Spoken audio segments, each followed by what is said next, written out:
Welcome to the Morningstar series, Why Should I Invest With You? I'm Holly Black. With me today is Colin McLean. He's co-manager of the SVM UK Growth Fund. Hello. Hello. So what does your fund do?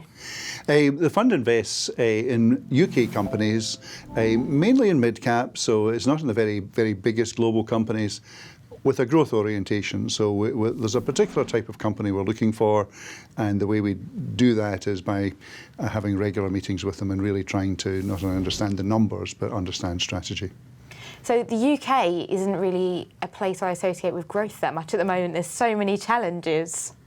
Yes, and it's been interesting that, you know, despite the weaker performance we've had from the economy overall in the second quarter, that a lot of companies are actually doing quite well. The UK has got quite a lead in some areas of services and financial services, design, and also in some engineering areas as well. So we found quite a few companies that have an edge globally, not just the big names like the Fever Tree and others that are reaching out globally, but quite a few other less well-known ones that are really our European or global leaders.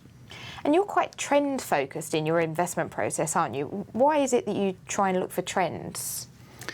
I think often if companies are riding a fair wind of either change in tastes or perhaps there's some regulatory change that's driving it, then it does give them an opportunity for growth where against a flatter economic background. So also a lot of the growth areas are emerging between other areas, so that there may be new segments that are coming along. Some of these segments like student accommodation or legal services or others, there are things that if you just took a very traditional approach to the indices and the economy, you would miss what was happening with some of these sectors. So what are a couple of the most exciting trends that you're tracking at the moment? I think in the fund, they separate out into quite a lot of different subsectors, but some of the companies, AB Dynamics being one, which is in automation measurement, is something of a global leader in its area, and we quite like companies where it's being driven by regulation, serving very large customers, quite high margins, very much in control of its own destiny. So that would be a segment that we quite like. And do trends work the other way as well? You see maybe industries that look like they're on the way out?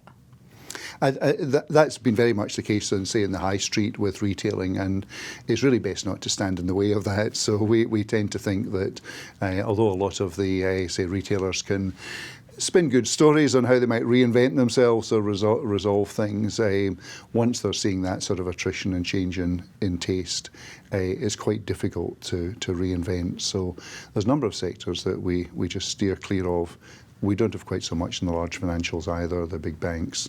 I think they're being disintermediated, competed away as well. Well, thank you so much for your time. Thank you. And thanks for joining us.